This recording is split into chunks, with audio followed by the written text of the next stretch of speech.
in general, do you have a message to, I don't know, let's say Jewish students on college campuses in America? What would you tell them? Should they be loud and proud? Should they be more like reserved? How should we fight against this wave of mass anti-Semitism that we're seeing on college campuses?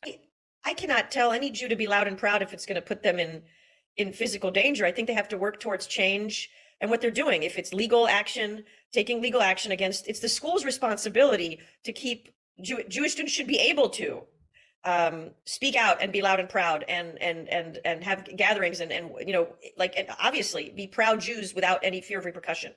Of course.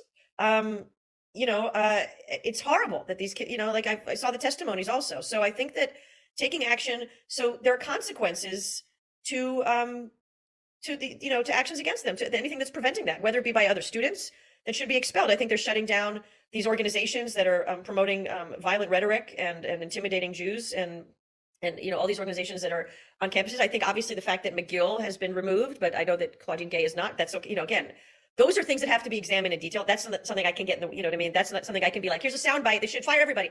That I don't like, you know what I mean? I didn't hear 3 hours of testimony. So that's stuff that I feel like you have to be careful, right? You have to be careful. But yes, the standards should hold for everybody. And in terms of educating and communicating with people that are open, and hopefully there are enough students on these campuses that are aware of their ignorance and say, I don't know enough about this.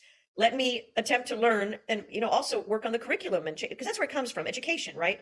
And getting certain classes. I mean, even in high schools and elementary schools, there was a teach-in in Oakland where they're teaching the Zionists are bullies and the oppressors and, you know, all this stuff. It starts at a young age, the indoctrination, right? It does. And so Jews going into education and trying to make change from within their institution and not going in for conflict and you know, shouting at a, you know, like that. I don't think that ever works. I don't think it's who has the bigger, you know, I think it's really trying to communicate with people that are open to communication and humanizing themselves so we can connect on a human level. Like, here's an optimal situation. That kid comes up to my son again, and my son has the confidence or not fear to say, I'm wondering why you asked me you were Jewish. Oh, you're Palestinian. How do you feel about what's going on right now? And the kid answers and asks my son, how do you feel? And there's some sort of resonance on some level. Yeah, that would be great.